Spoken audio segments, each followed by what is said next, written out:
그리스도 이름으로 하나님 말씀 증거하겠습니다. 마가복음 2장 1절에서 12절까지 말씀 봉독하겠습니다. 마가복음 2장 1절에서 12절까지 말씀 봉독하겠습니다.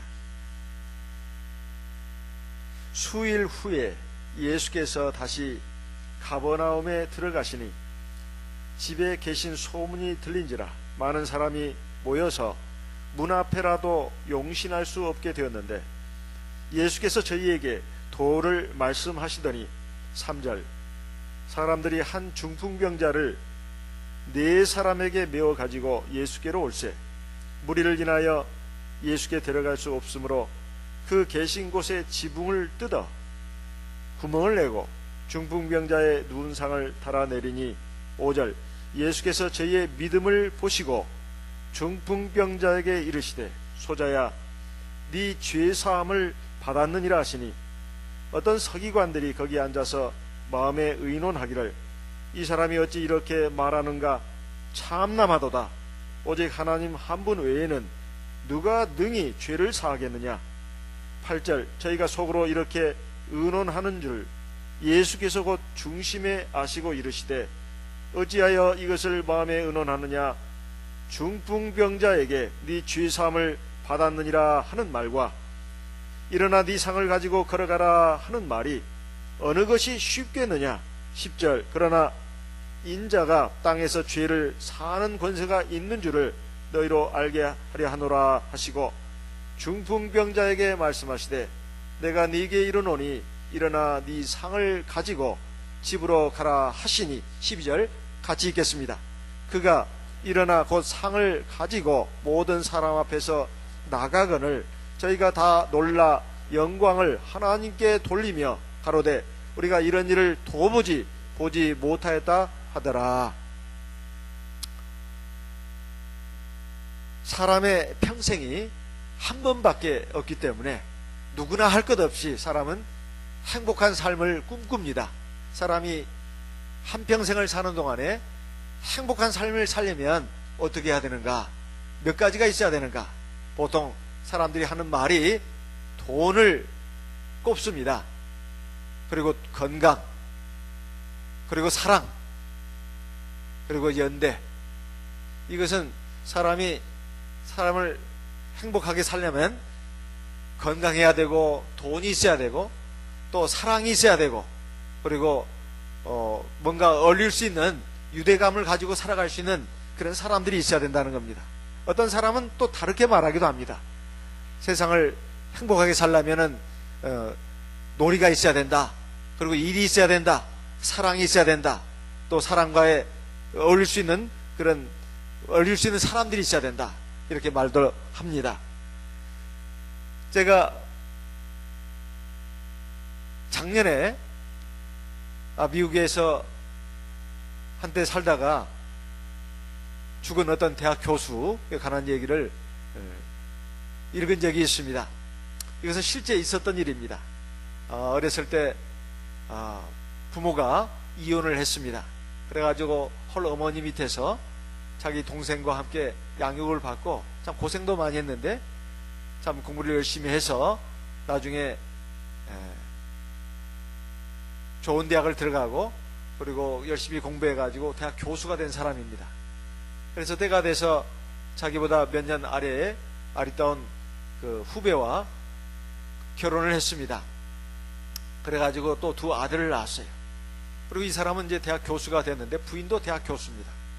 그래가지고 참 사회적인 명성도 달리면서 아주 훌륭한 교수로서 이제 업적도 많이 쌓았는데 나이 한 60쯤 돼가지고 몸에 이상이 왔습니다.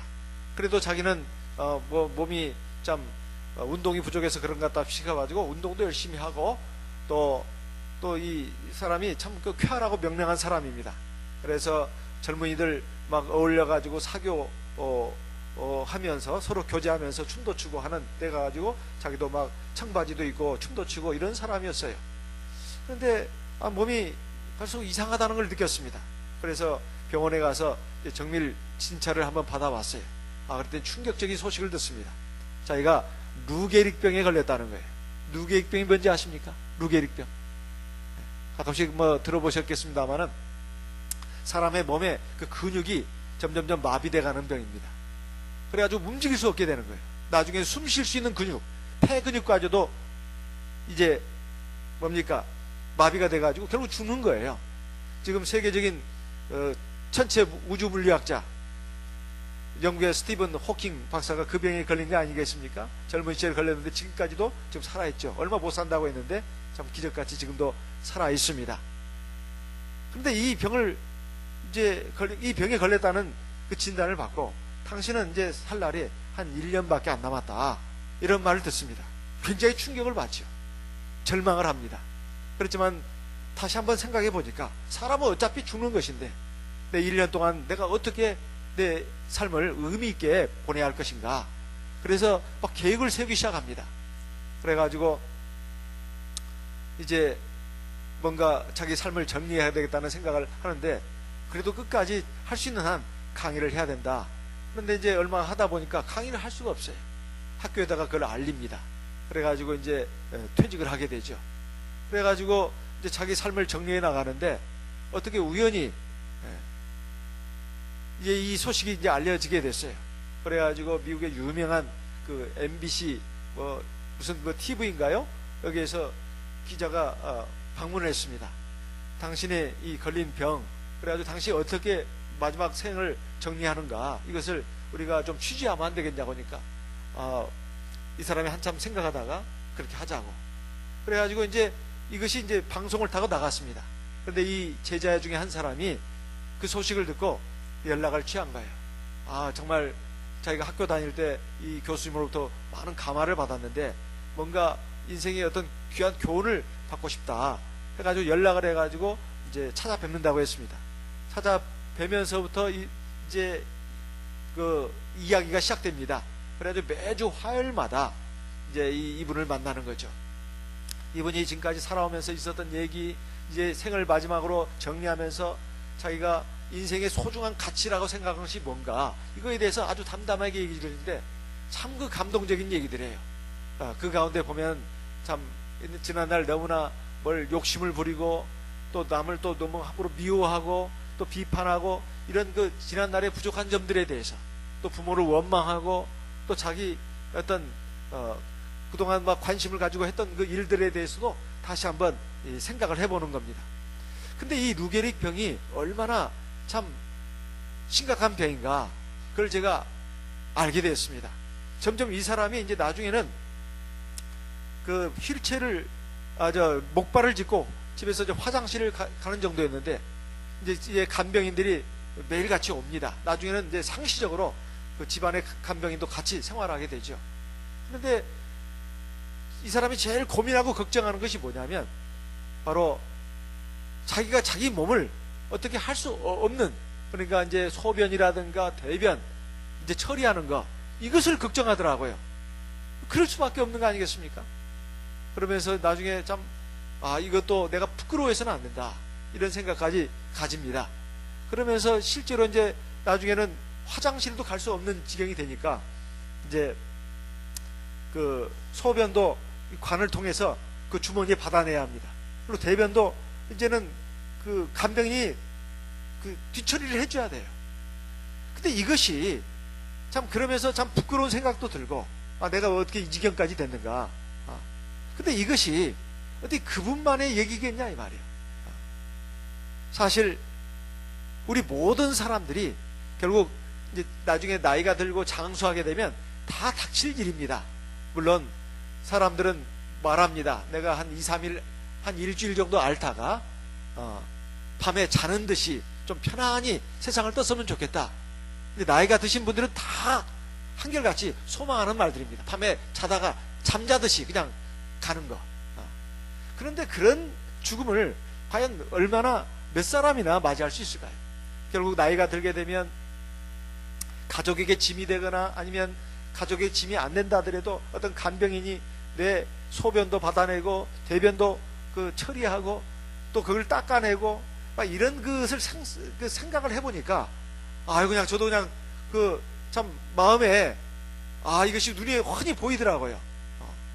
그러면서 인생이 이렇게 끝나는 것인데, 사실 만약에 정말로 그 내세가 없다면, 하나님의 나라가 없다면 인생이라고 하는 것은 얼마나 나중에 참 허망하게 비참하게 끝나는 것인가, 이런 생각을 해보게 되면서 그 책을 읽고 제가 굉장히 큰 충격을 받았습니다.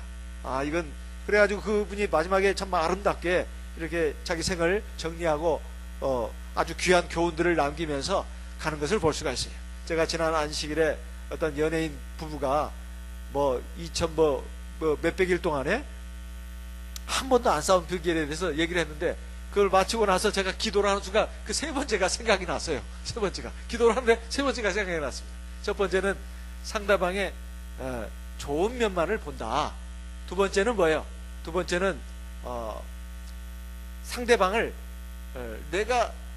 상대방에서 내가 대접받고 싶은 대로 상대방을 대접해줘라. 그러니까 내가 왕처럼 대우를 받고 싶다면 상대방을 왕비로 대우해주고, 내가 왕비처럼 대우받고 싶다면 상대방을 왕처럼 대우해줘라. 몇 가지가 이제 생각이 나는데, 기도를 하는 순간 바로 세 번째가 생각이 났습니다. 그게 뭐냐 하면은, 오늘이 내 생의 마지막 날인 것처럼 생각하면서 상대를 바라보라는 거예요. 오늘 밖에는 못 산다는 거죠. 내일은 없다는 거예요. 그러면 이제 이 내 배우자에 대해서 사랑을 할 수 있는 시간도, 미워할 수 있는 시간도 오늘밖에 없는 거예요. 내 미워하는 것보다는 사랑하는 것이 얼마나 아름답냐.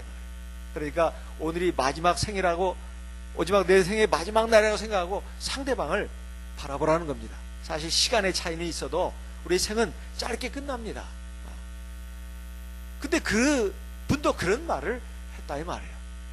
우리가 인생의 끝을 알면 내게 주어진 이 삶이 얼마나 소중한 것인가, 그리고 얼마나 의미 있고 값어치 있게 살아야 될 그런 소중한 시간들인가, 이걸 깨닫게 됩니다.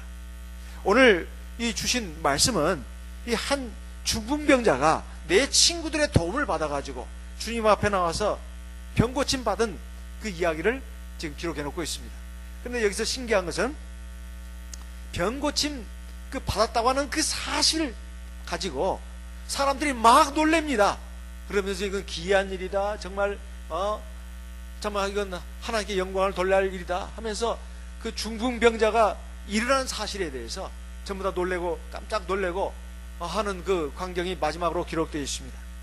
우리도 마찬가지입니다. 살아가면서 고통스러운 문제, 육신의 질병이라든가, 또는 돈이 없어서 지금 고생한다라든가, 또는 여러 가지 정신적으로나 육체적으로 마음이 괴롭고 힘든 그런 것에 대해서 제발 이런 것들이 없었으면, 그 고통스러운 그 육신적인 문제에 대해서만 골몰하는 경우가 많이 있어요.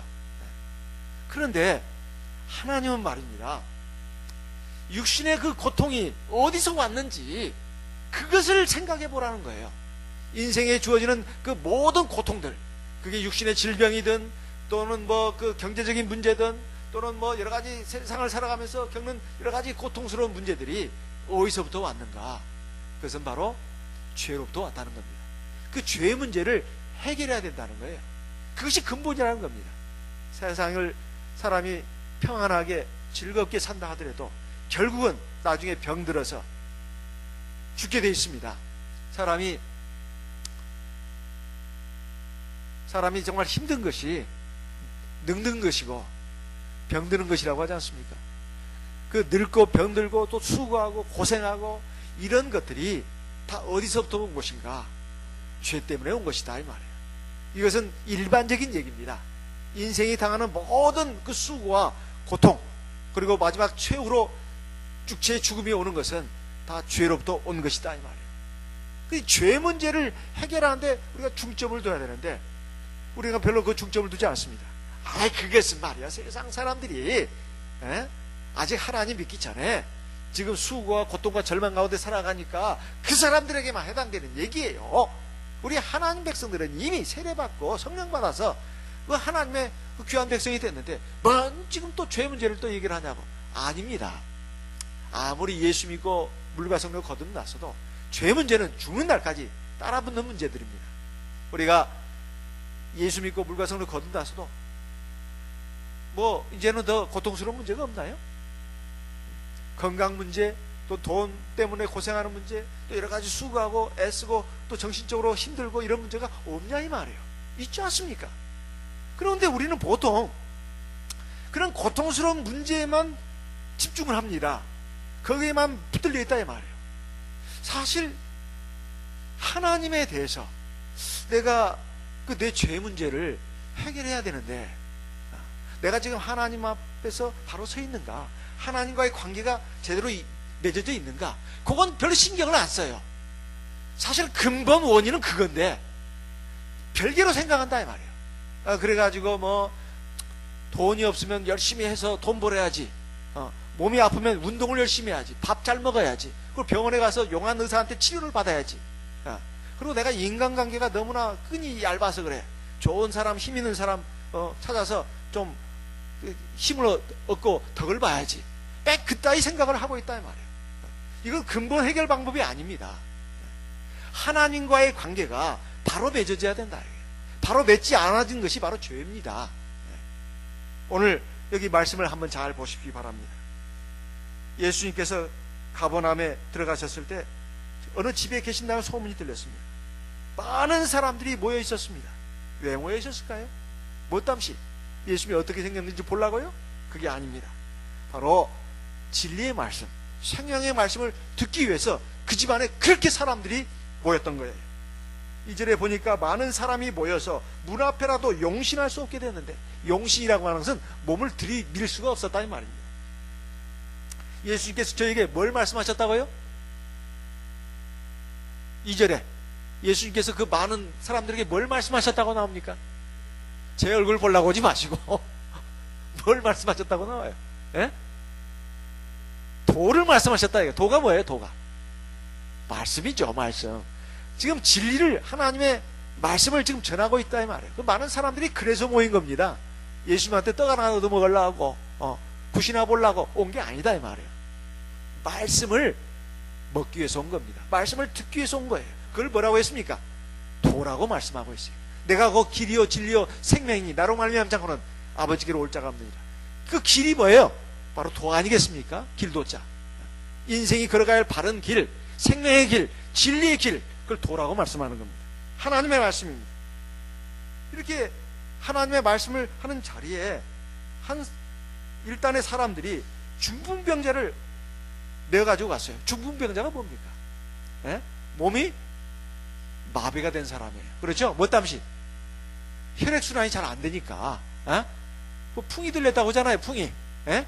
뇌에 그래서부터 심장에서부터 어떤 혈관이 막히면 풍이 든다고 하지 않습니까? 반신불수, 반쪽 못 쓰는 거예요.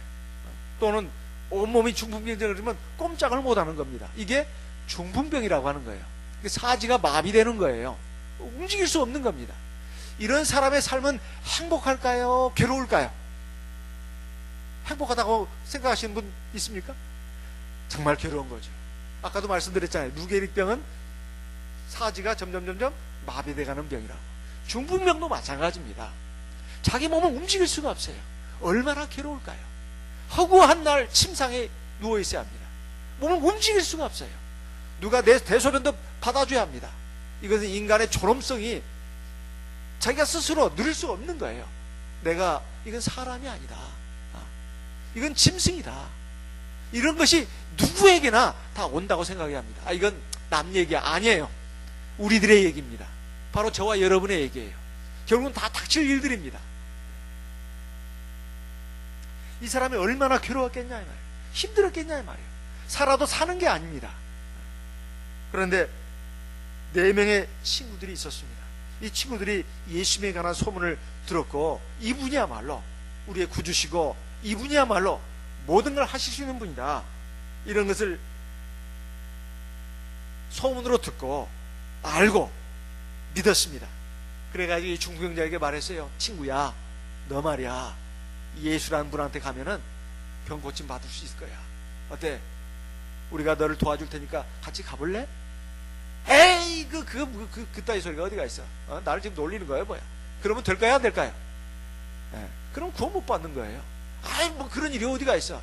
내가 지금까지 약도 얼마나 많이 먹어보고 주사도 얼마나 많이 받고 침도 얼마나 많이 받았는데, 물리치료사들이 얼마나 나를 치료해줬는데 내 병을 누가 고친단 말이야. 말도 안 되는 소리야. 나 놀리려고 하지 마. 이건 죽으나 깨나 안 되는 일이야. 그래도 이러이러한 일들이 있었대.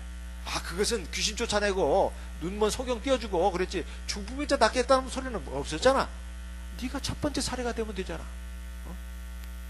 눈을 띄워주신 분이 네 중풍병을 못 고치시겠어? 벙어리 고치신 분이 네 중풍병 못 고치겠어? 그것은 안 돼. 그런 사례를 갖고 와. 그러면 내가 한번 움직여볼게. 그거 아닙니다. 그래요. 나도 듣고 보니까 그분이 구주인 것 같네. 그러면 내가 그분한테 갈 수 있도록 나를 좀 도와주면 어떨까? 우리가 도와줄게. 그래서 4명의 친구들이 달라붙었습니다. 그렇죠? 침상에도 누워가지고 누웠습니다. 들것에 들어가지고 양쪽 한 코씩 잡고 이제 왔는데 보니까 사람들이 어마어마하게 많은 거예요. 들어갈 수가 없는 겁니다. 아이고 가는 날이 장날이라고 오늘은 안 되겠어 우리 돌아감세 그러면서 돌이켰습니까? 발길 돌렸냐 이 말이에요. 그렇게 하지 않았습니다.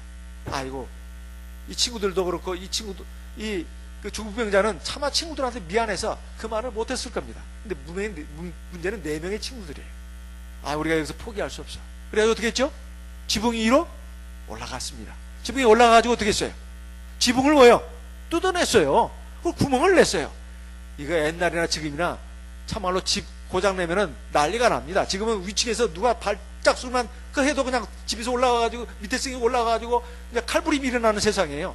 근데 남의 집을 갖다가 뜯어내요? 이거 말이 되는 소리입니까? 옛날 지금이나 건축비는 비싼 겁니다. 그 수리비용은 어떻게 감당하려고? 이게 누가복음 7장에 보면 5장에 보면 이렇게 기록이 되어 있습니다. 누가복음 5장 18절. 누가복음 5장 18절.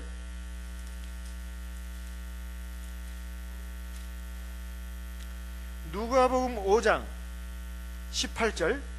한 중풍병자를 사람들이 침상에 메고 와서 예수 앞에 들여놓고자 하였으나 19절. 무리 때문에 메고 들어갈 길을 얻지 못한지라 지붕에 올라가 뭘 벗기고 기와를 벗기고 병자를 침상째 무리 가운데로 예수 앞에 달아내리니 뭘 벗겼다고 나와요? 기와를 벗겼다. 그야말로 지붕 뜯어낸 겁니다. 근데 오늘 읽은 말씀에 보니까 구멍을 냈다고 이렇게 나옵니다. 구멍을 냈다. 지붕을 뜯어내서 구멍을 내고 중풍자의 누운 상을 달아내렸다. 이건 보통 일이 아니에요. 침상째 그냥 이렇게 줄에서 이렇게 내려놨다 이 말이에요. 이건 정말로 호들갑을 들어도 보통 호들갑 든 게 아니에요. 자기 집도 아닙니다. 남의 집이에요. 남의 집에 지붕까지 뜯어내면서까지 이렇게 했다고 하는 것은 이건 이 내 친구들도 그렇고 이 중풍병자도 그렇고 예수님에 대한 믿음이 없이는 할 수 있는 일이겠습니까? 할 수 없는 일이겠습니까? 할 수 없는 일이에요. 우리가 주님 앞에 나올 때 정말 주님에 대한 오늘 심심한데 교회나 가볼까? 그리고 기도나 한번 해보지. 기도나 꼭 된다는 보장은 없지만 기도나 한번 해보자. 그건 마치 복권이나 한 장 사보자. 이런 말과 뭔 차이가 있겠습니까? 이 사람들은 주님에 대한 믿음이 없이는 확신이 없이는 할 수 없는 일이에요. 정말 이것은 나중에 변상을 해도 이건 상당한 액수가 될 수도 있습니다. 근데 그렇게 했다 이 말이에요. 그리고 사람들이 뭐라고 하겠습니까? 이 사람들이 미쳤구만. 이렇게까지 해야 되나? 다른 날 다른 때를 택해 가지고 하면 되는 것이지 이렇게까지 해야 되냐고 하면서 사람들이 막 비아냥거리고 욕하고 그러면 그걸 또 어떻게 감당하겠습니까? 사람 누구나 다 남에게 듣기 싫은 소리 안 들으려고 합니다.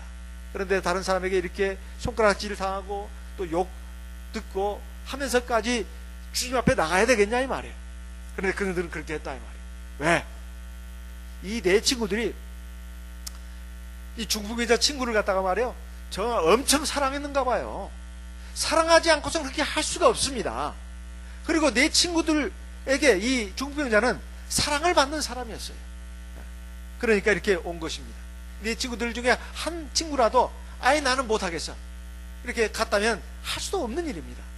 이 친구들은 주님에 대한 믿음뿐만 아니라 이 중풍병자 친구에 대한 사랑도 가지고 있었고 그 내 친구들은 다 일심 동체가 돼가지고 합력을 했다 이 말이에요. 그러니까 여기에 구원이 일어났는데, 바로 예수님께서 그 광경을 보시고 뭐라고 말씀하셨냐 하면은 5절에 예수께서 중풍병자의 믿음을 보시고 이렇게 말씀하지 않았습니다.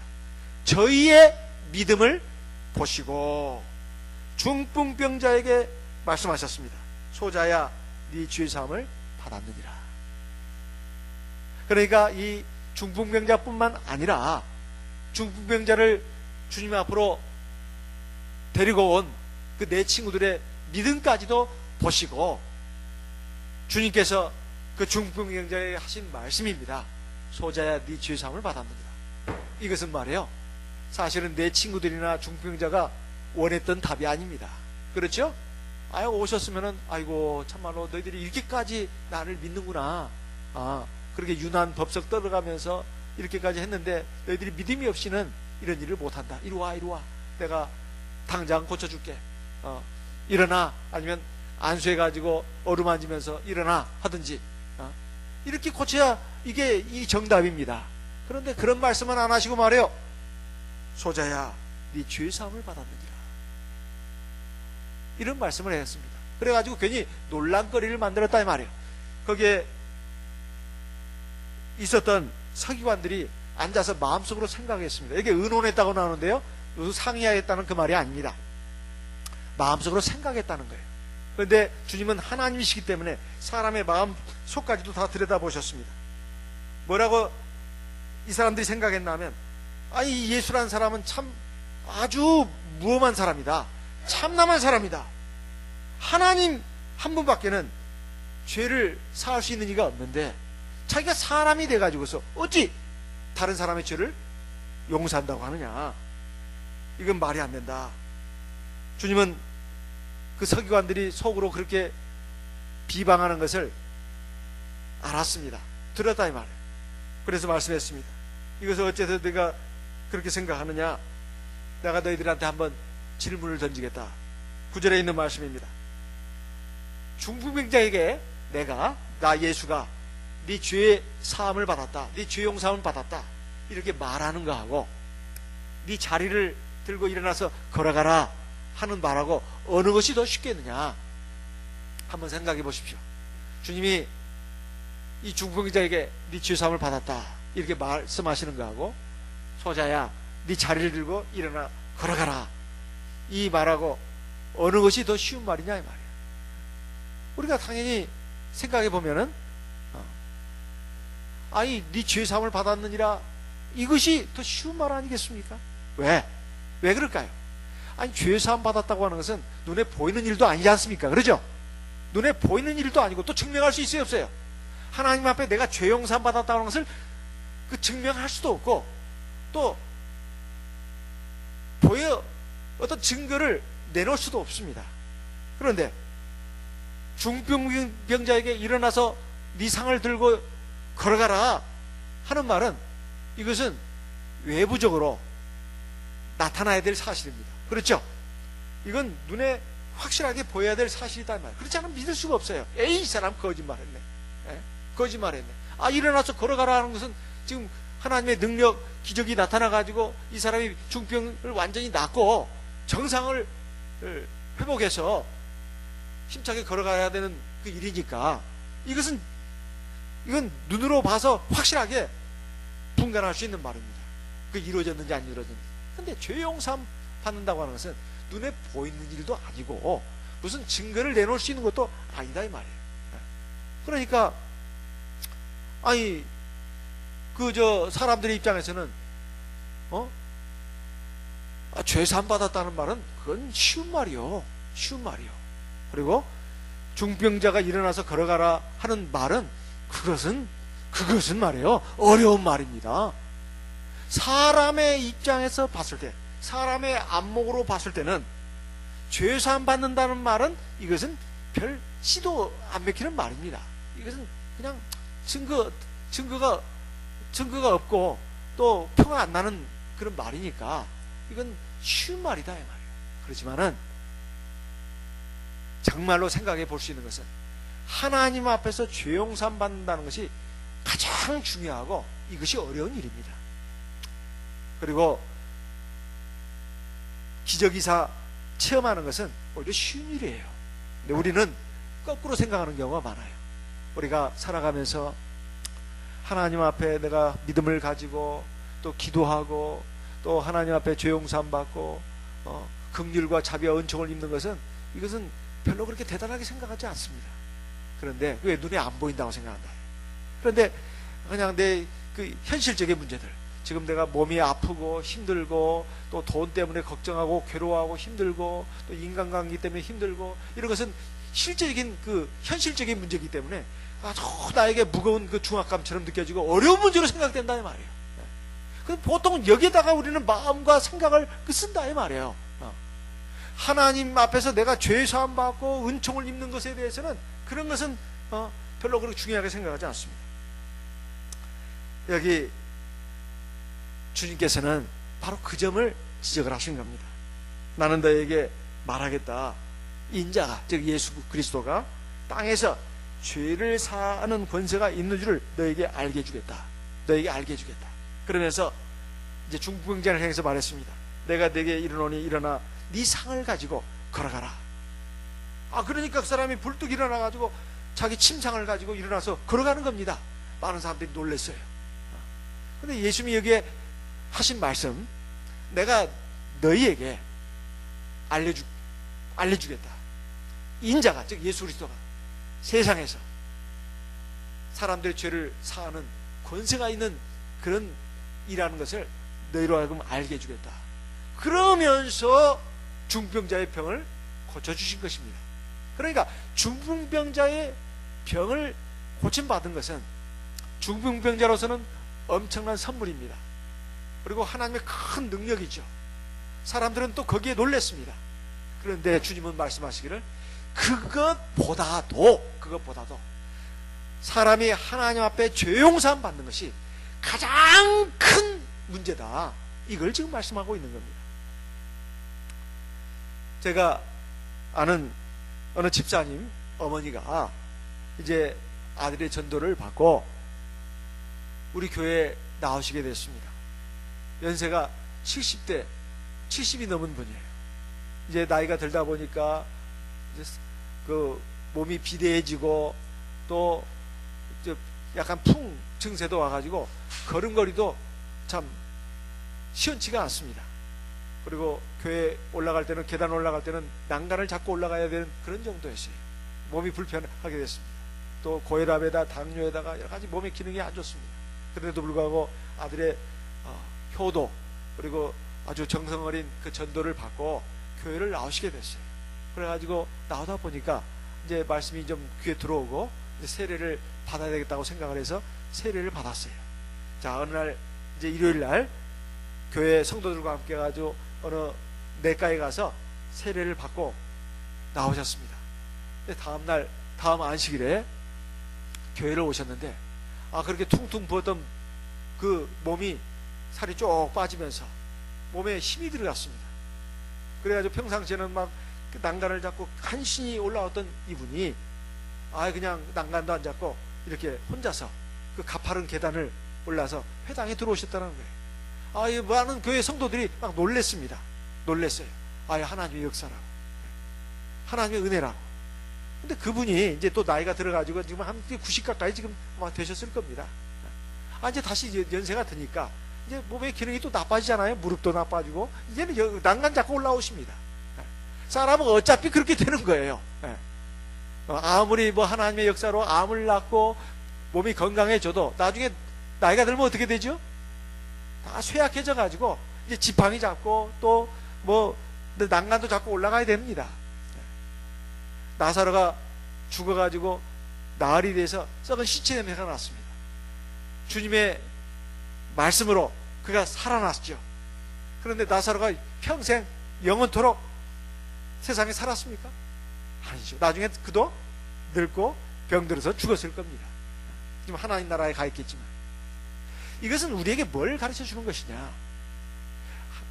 이 세례에 죄사함의 역사가 있다. 우리 참예수교에서 주는 세례는 죄사함의 역사가 있다고 하는 것을 증명하는 겁니다. 청주교회 어떤 모친도 우리 교회 전도를 받고 왔는데 아이 그 중풍병인지 뭔지 침상에 누워가지고 뒤에 마룻바닥에 그 자리를 깔고 누워서 하나님 말씀을 들었습니다. 그런데 하나님 말씀 듣는 가운데 세례를 받아야 죄 용서함 받고 하나님 백성이 돼서 하나님 나라에 들어갈 수 있다는 그 말씀을 듣고 그래 내가 이렇게 살다가 죽으면 안 돼. 내가 세례를 받아야 돼. 그래가지고 이제 교회 목자님으로부터 세례를 받았습니다. 그런데 신기한 역사가 일어났어요. 그 자리를 깔고 그 누워가지고 예배를 드리던 그 모친께서 세례를 받고 나서 세례를 받고 나오면서 그냥 일어났습니다. 그래가지고 그날 오후에는 밭에 가서 며느리와 함께 밭일을 했다고 그래요. 그걸 허충진 목자님으로부터 들었습니다. 청주교회 심호하셨던 허충진 목자님의 간증이에요. 청주교회 많은 기적이사 간증이 있었는데 그 중에 한 간증이 그거랍니다. 그래 몇 년 아주 평안하게 사시다가 하나님 나라로 가셨다는 거예요. 이것은 우리 교회에 그 죄사함 세례에 죄사함의 흐름이 있다는 것입니다. 왜 그럴까요? 바로 우리 교회에 성령이 있기 때문에. 요한복음 20장을 보겠습니다. 요한복음 20장 요한복음 20장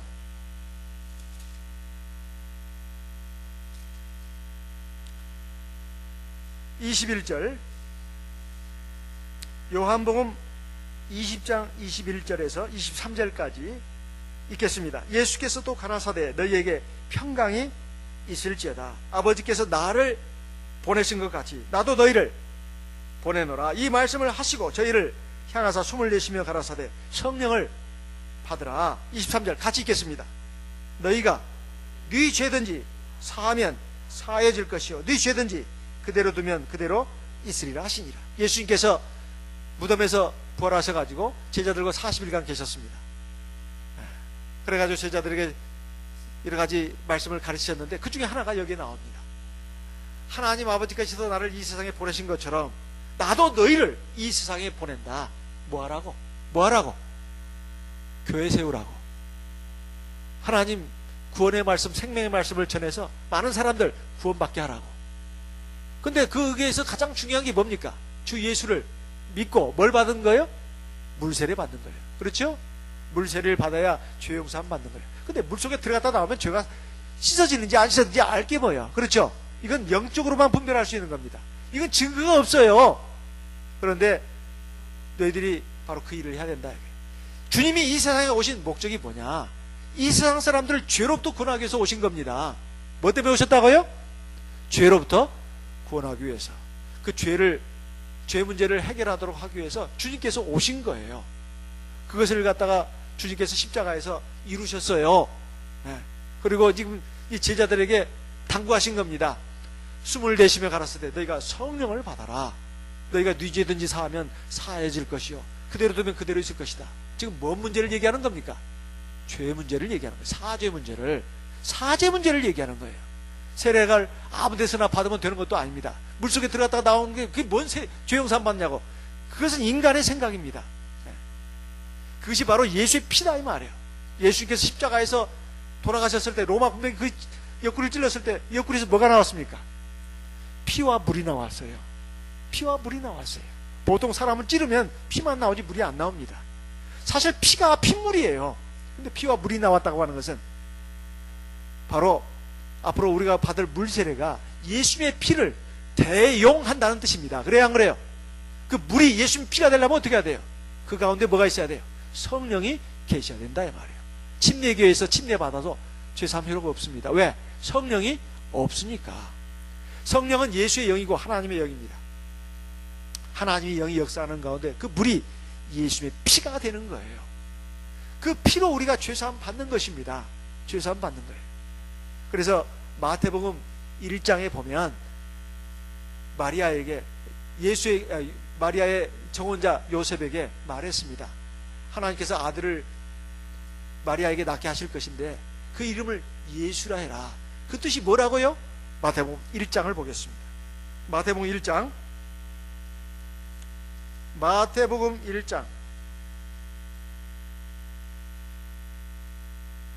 21절, 마태복음 1장 21절 같이 읽어보겠습니다. 아들을 낳으리니 이름을 예수라 하라. 이는 그가 자기 백성을 저희 죄에서 구원할 자이심이라 하니라. 자기 백성을 어디서 구원한다고요? 죄에서. 예수님이 이 세상에 오신 목적은 죄 문제를 해결하기 위해서 오신 겁니다. 죄에서 우리를 구원하기 위해서 오신 거예요. 자, 이사야서를 보게 되면 구약 성경 가운데 대선지서라고 하는 것이 바로 이사야서입니다. 이사야서 1장에서부터 보면 하나님께서 자기 백성들을 향해서 주신 말씀이 나옵니다. 거기에 보면은 내 백성은 내가 사랑해서 불러들이고 사랑했건만은 그들이 나를 버리고 패했고 그들이 정말로 아주 몹쓸 종자가 됐다, 이런 말씀이 나옵니다. 그러면서 이사야 1장 4절에 보면 슬프다 범죄한 나라요, 허물진 백성이요, 행악의 종자요, 행위가 부패한 자식이로다. 그러면서 막 이런 말부터 벌써 우리 마음을 무겁게 하는 말부터 시작합니다. 근데 이사야서가 지금 예수님이 오실 걸 갖다가 예언한 아주 중요한 또 선지서기도 합니다. 또한 성령을, 하나님의 신을 자기 백성에게 부어주실 것을 약속한 말씀이 들어있어요. 그런데 그러면서 이 죄 문제에 대해서 이스라엘 백성들을 막 지금 경고하고 있고 책망하고 있는 내용으로 나옵니다.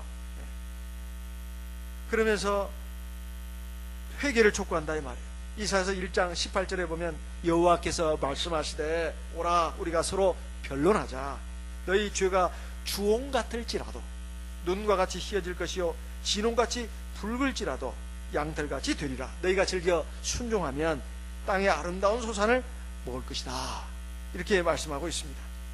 그러면서 제발 그 패역한 죄 그리고 악한 행위에서 벗어나라고 권면하고 있는 내용이 나옵니다. 너희가 고통을 받고 어려움을 겪는 이유가 뭔지 아느냐? 이사야서에 보면 그런 말씀들이 아주 자주 나옵니다. 하나님께서 자기 백성들을 갖다가 어떻게 치료하시는지가 잘 나온다 이 말이에요. 이사야 42장 2절부터 4절까지 있는 말씀도 한번 보겠습니다. 이사야 42장 그는 외치지 아니하며 목소리를 높이지 아니하며 그 소리로 들리게 아니하며 상한 갈대를 꺾지 아니하며 꺼져가는 등불을 끄지 아니하고 진리로 공의를 베풀 것이며, 하나님이 즉 예수님을 이제로 해서 구원자로 오실 것인데 그 예수님에 대해서 말씀하신 내용입니다. 그는 막 무섭게 화를 내고 또 우리를 야단치고 그러지 않는다는 거예요. 그러면서 상한 갈대 꺼져가는 등불을 이것을 버리지 않는 것처럼 그런 오래 참는 사랑으로 우리를 대해주시겠다는 겁니다. 그러면서 이사야 43장에 이제 보게 되면 22절, 이사야 43장 22절에 보면 그러나 야곱아 너는 나를 부르지 아니하였고 이스라엘아 너는 나를 괴로워하였으며, 24절에 가서 너는 나를 위하여 돈으로 향품을 사지 아니하며 희생의 기름으로 나를 흡족게 아니하고 네 죄짐으로 나를 수고롭게 하며 네 죄악으로 나를 괴롭게 하였느니라. 죄 문제를 지금 말씀하고 있는 겁니다. 그러면서 이사야 45장에 가서 보게 되면 5절로 7절의 말씀에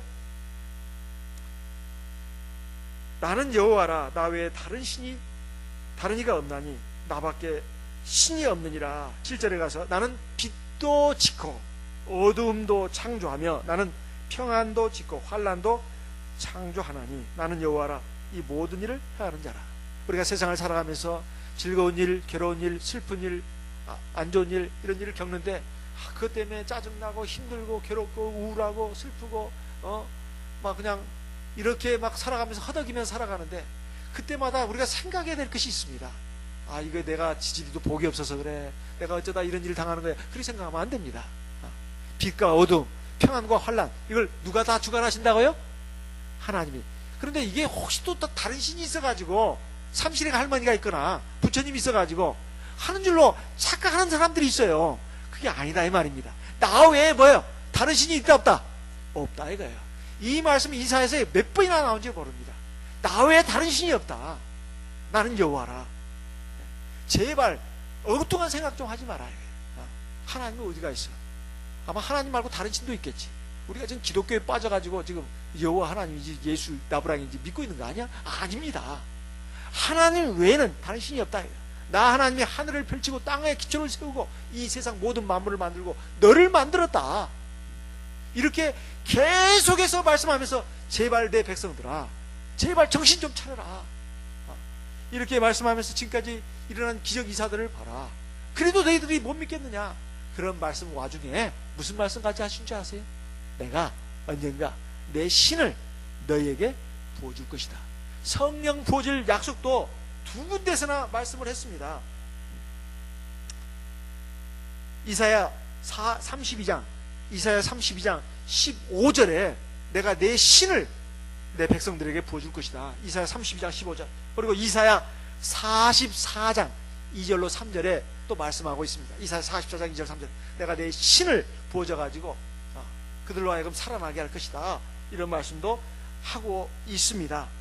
그러면서 계속해서 강조하는 내용의 말씀이 바로 너희들이 제발 그 범죄에서 벗어나야 된다.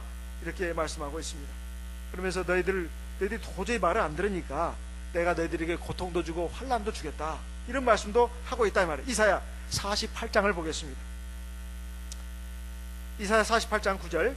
내 이름을 위하여 내가 노하기를 더디할 것이며 내 영예를 위하여 내가 참고 너를 멸절하지 아니하리라. 10절. 보라 내가 너를 연단하였으나 은처럼 하지 아니하고 너를 고난의 풀무에서 택하였더라. 우리는 막 문제가 참 많습니다. 여러 가지 옛사람의 기질 또 못된 그 성질도 다 있다 이 말이에요. 불신앙도 있습니다. 찌꺼기가 있어요. 이걸 갖다가 마치 은을 추출하듯이 그렇게 하면은 살아남을 사람이 없어요. 그래서 여기에 말씀하고 있는 겁니다. 은처럼 하지 않았다. 너를 고난의 풀매에서 내가 택했다. 이렇게 말씀하고 있습니다. 17절 18절 이사야 48장 17절 18절에 보면 너의 구속자시요 이스라엘의 거룩하신 자이신 여호와께서 가라사대 나는 네게 유익하도록 가르치고 너를 마땅히 행할 길로 인도하는 너희 하나님 여호와라. 18절 같이 읽습니다. 18절 슬프다 네가 나의 명령을 듣지 아니하였도다. 만일 들었다면 네 평강이 강과 같았겠고 내 의가 바다 물결 같았으리라. 제발 하나님 말씀 좀 들어. 하나님 말씀 좀 들어. 왜 내 말을 그렇게 무시하는 거야? 내 말을 들으려고 하지도 않고 들어도 자꾸 그냥 발로 밟아버리고 그냥 너희들 멋대로 막 나가는데 너희가 만약 내 말을 들었더라면 순종했더라면 너희 의가 강물과 같았을 것이고 너희 의가 바다와 물결 같았을 것이고 너희 평강이 강과 같았을 것이다. 이 말은 무슨 말입니까? 너희가 옳은 사람이 됐을 것이고 너희들이 지금 아주 평안하게 살 것이다. 이런 말이에요. 우리가 살아가면서 안 좋은 일, 괴로운 일, 힘든 일 그러면 그 자체만 주목해서는 안 됩니다. 그 이면에 하나님의 섭리가 무엇인가? 하나님이 나에 대해서 지금 뭘 원하시는가? 이것을 생각할 수 있는 마음을 가져야 된다. 이런 말이에요. 하나님은 사랑의 하나님이십니다. 우리를 우리의 죄악대로 처치하시는 분이 아니다 이 말이에요. 우리를 불쌍히 여기시는 분입니다. 그러니까 우리는 그 하나님의 사랑과 긍휼을 알고 우리 하나님 앞에 나와야 되겠습니다. 그리고 이 죄사함 받도록 우리가 기도해야 되겠어요. 하나님, 내가 지금 이렇게 괴롭고 힘듭니다. 왜 하나님은 나를 이렇게 나에게 평안도 안 주시고 나에게 복도 안 주시고 기쁨도 안 주십니까? 원망하고 따지고 들 것이 아니라 하나님, 내가 하나님 앞에 지금 문제가 뭡니까? 내 죄와 허물이 뭡니까? 그렇게 하면서 하나님 말씀을 한번 들어보세요. 그러면 내 죄를 깨닫게 되어 있습니다. 내 허물을 깨닫게 되어 있어요. 그러면 하나님 앞에 회개 기도가 안 나갈 수가 없어요. 안 나갈 수가 없어요. 제가 매일매일 하나님 말씀을 읽어가면서 느끼는 것이 뭐냐? 참 내가 아직도 멀었구나. 나는 참 문제가 많구나. 종종 또 다른 책들도 좀 읽습니다. 그러면 아주 사람이 겸손하라고 겸손한 게 아니에요. 세상에 이렇게 훌륭한 사람들이 많구나. 똑똑하고 잘난 사람들이 너무 많네. 저절로 겸손해져요. 나는 아무것도 아니구나. 그래 내가 뭘 안다고 깝죽대고 이랬는가. 세상에 나보다 훌륭하고 똑똑하고 정말로 현명하고 지혜로운 사람들이 너무 많아요. 진짜로. 거기다가 하나님 말씀 이 성경을 읽으면 그 세상 책들은 비교가 안 돼.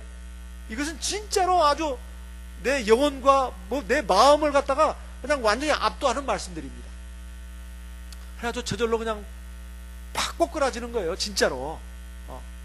그래가지고 내가 참 진짜 내 믿음도 문제가 많고 내 마음, 내 말, 내 행동 진짜 너무나 아직도 멀었구나. 그 죄와 허물을 깨달으면서 막 회개가 나온다 이 말이에요. 그러면서 하나님 앞에 매달리니까 내가 동시에 느끼는 게 있어요. 하나님이 기뻐하시는 걸 느껴요. 그러면서 나에게 평안을 주시는 걸 느낍니다. 지혜도 주시고 능력도 주시고 살아갈 힘도 주시고 마음의 평안도 주시고 그리고 내가 생각지도 않았는데 일이 순조롭게 풀리는 걸 느껴요. 그래서 사실은 하나님이 내 죄를 사하셨다는 증거입니다. 그런데 우리는 하나님과의 관계를 이 제대로 맺으려고 하지 않고 자꾸 인생살이에 대해서만 자꾸 집중을 한다 이 말이에요. 그래서 이사야에서 보면 곳곳에서 말씀하고 있습니다. 나 외에 다른 신은 없다. 평안과 환난도 빛과 어두움도 바닷물결을 일어나게 하는 것도 나 하나님이다. 그 바닷물결을 밟는 것도 잔잔하게 하는 것도 나 하나님이다. 이것을 계속해서 강조하고 있습니다. 그런데 우리가 세상 사람, 믿지 않는 사람 속에서 살다 보니까 눈에 보이지 않는 하나님이 그렇게 실감이 안 나는 거예요. 그래서 울고불고 짜고 한숨 쉬고 아파하고 괴로워하고 그리고 자꾸 이 세상적인 방법, 인간적인 방법 그걸 자꾸 의지한다 이 말이에요. 그것이 필요 없다는 말이 아닙니다. 그러나 근본이 뭐냐 이 말이에요. 근본이 세상 모든 만물들은 다 하나님 수중에 있습니다. 너희들은 애굽에 내려가지 말라. 애굽의 말과 병거를 의지하는 사람 내가 가만두지 않을 것이다. 우리는 세상적인 것들을 자꾸 의지하려고 합니다. 하나님, 전능하신 하나님을 바라보고 자꾸 의지해라. 애굽에 내려가지 말라고. 애굽의 마병, 병거 의지하지 말라고. 하나님만을 의지하라고 이렇게 말씀하고 있습니다. 왜? 하나님이 세상 만물을 만들었고 세상의 모든 걸 주관하시기 때문에 그 근본을 알아야 된다는 것입니다. 그런데도 자꾸 인생 신세 한탄이나 했었고 사람이나 원망이나 했었고 사람하고 경쟁하고 다투고 쌀라고나 했었고 욕심부리고 거짓하고 그리고 엉뚱한 길로 자꾸 나가는 우리들 하나님의 백성들을 향해서도 계속해서 경고를 하고 있고 사랑으로 호소하고 있는 내용의 말씀이 이사야서입니다. 이사야서뿐만 아니에요. 에스겔서에 가면 하나님께서 성령 부어주실 약속을 또 2번이나 하십니다. 또 요엘서에 가서도 요엘서 2장에 가서도 14절에 말씀하고 있습니다. 14절 이하에 그것이 이루어졌어요. 언제 이루어졌죠? 사도행전에 가서 오순절날 성령을 부어주셨어요. 사람들이 다 놀래 자빠졌습니다. 성령 받아서 방언기도 하는 게 이게 뭔 짓이냐 이 말이야. 귀신 신다락그러는 소리를 하고 있으니 저거 아침에 술 먹고 저 취해서는 소리 아니야? 사도행전 2장에 나옵니다. 베드로가 일어나가지고 말했죠. 사람들아 내 말에 귀를 기울여라. 내가 이 일을 너희로 알게 할 것이다. 예전에 요엘 선지자로 하나님 말씀하신 거 너희들 혹시 알고 있느냐? 사도행전 2장에 나옵니다. 하나님이 말세의 내 영을 내 남종과 여종에 부어줄 것이다. 이게 요엘 선지자만 예언한 게 아니에요. 이사야 선지자도 2번이나 예언했고 그리고 에스겔 선지자도 2번이나 예언했어요. 에스겔 11장, 에스겔 37장, 에스겔 11장, 에스겔 37장에 2번이나 나옵니다. 근데 이것이 말이에요. 이사야 선지자가 주전 700년 전의 사람입니다. 지금부터 따지면 약 2700년 전에 예언한 내용이에요. 그래야 안 그래요? 지금부터 따지면. 그 다음에 에스겔 선지자도 그렇고 요엘 선지자도 마찬가지입니다. 하나님이 여러 선지자를 통해서 하나님이 말세에 자기 신을 부어준다고 했어요. 그것이 이루어졌습니다. 사도교회 때. 그리고 오늘 저와 여러분에게 이루어졌어요. 이제는 빼도 박도 못합니다. 하나님의 신까지 받아가지고 방언기도도 하잖아요. 그런데도 우리는 세상에 성령도 안 받은 사람들도 주여 오 주여 하면서 아주 그렇게 참 진실한 믿음과 그리고 참 거룩한 행실을 가지고 정말 저 사람 믿는 사람이네 이렇게 착각을 부릴 정도로 우리보다 믿음 생활 잘하고 있는 일반 교인들도 많은데 우리는 성령까지 받아가지고 말이에요. 증거까지 받아 있으면서도 하나님 백성다운 백성은 모습이 별로 안 보일 그런 그런 상태로 살고 있다면 이것이 과연 하나님이 우리를 택했다고 하는 그 은혜에 보답하는 것이냐, 이런 말입니다. 우리가 오늘 네 제사함을 받았다, 네 자리를 들고 일어나 걸어가라. 우리는 보통 꿈꾸는 것이 평안, 즐거움, 행복, 건강, 돈 잘 버는 거, 출세하고 성공하는 거, 이런 육신적인 어떤 행복, 육신적인 어떤 고통에서 벗어나는 것만 우리가 염두에 둡니다. 하나님도 그걸 아십니다. 그것이 잘못됐다는 게 아닙니다. 그러나 그것을 근본적으로 해결해 줄 수 있는 분은 누구냐 이 말이에요. 주 예수 그리스도, 바로 하나님이십니다. 하나님이시에요. 그 주 예수도 하나님을 통해서 내가 내 죄를 용서받고, 그리고 하나님과의 관계가 바로 돼서 하나님의 주시는 참 생명, 참 평안, 참 기쁨, 참 즐거움, 참 행복을 받아 누리는 하나님의 백성들이 되어야 되지 않겠습니까?